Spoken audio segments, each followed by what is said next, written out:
ከዚህ በኋላ ልጄ መጉዳት አልፈልግም። ማንም ሰው ሊጎዳ ይችላል፣ ራሴም ልጎዳ እችላለሁ፣ ምንም ችግር የለውም። ነገር ግን ልጄ እንዲጎዳ አልፈልግም እና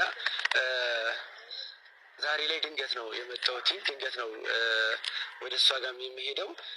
ልትወጣ እንደሆነ አጣርቻለሁ። ሰው ባለችኝ ታይም ቶሎ አግኝቻት፣ በጣም ደግሞ ከምንም ነገር በላይ ደግሞ የናፈቀኝ ልጄ ነው። ማየት እፈልጋለሁ ልጄ።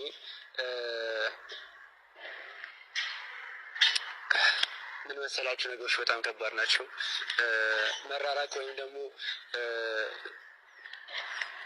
እንዴት ብዬ እንደማስረዳችሁ አላውቅም። ብቻ ግን እስከዛሬው ነገር ይበቃል። እስከዛሬው ያጠፋኋቸው ጥፋቶች በቂዎች ናቸው። እስከዛሬ መራቄ፣ እስከዛሬ ብቸኛ ማድረጌ ይቆጨኛል። ከዚህ በኋላ አለሁለት ለልጄ ብዬ አስባለሁኝ።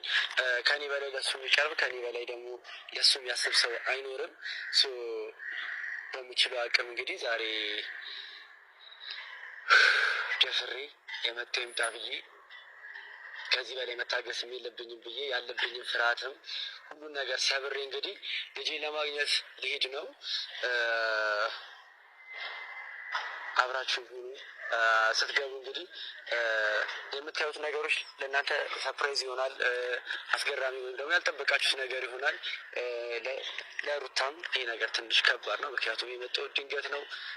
ነገሮችን አድበስብሶ ለማለፍ ወይም ደግሞ ነገሮችን ሸፍኖ ለማለፍ ይቻላል። ነገር ግን የሚቻልበት መንገድ ምንድን ነው? እኔ ብሆን በትልቅ ጉዳይ ትልቅ ሰው ቢሆን ኖርማል ነው። ነገር ግን በልጅ ጉዳይ ላይ ከማንም ሰው ጋር ልደራደርም። ምንም ውዝግብ ውስጥ የሚያስገባ ነገር ቦቹ እንቅልፉ መጥቶ ነበርና